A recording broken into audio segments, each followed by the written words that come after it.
everyone, welcome back to Webtech Tutorial.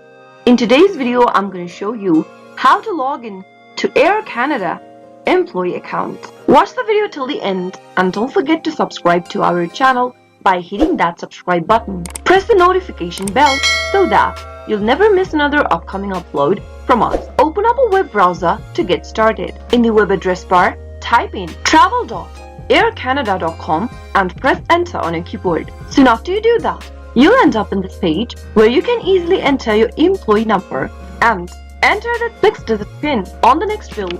Select your language that you'd like to use from the drop-down and click on the enter button in order to log into your Air Canada employee account. But if you already are an active Air Canada employee, you need to go and click on this acronet.aircanada.ca link, or simply type this URL inside your web browser and enter your user ID followed by your password and click on the login button in order to access as an active Air Canada employee. That is how you can easily log into your Air Canada employee account. I hope the tutorial was helpful to you. If it was, go ahead and give us a thumbs up. I'll soon be back with more videos like this. Thank you for watching.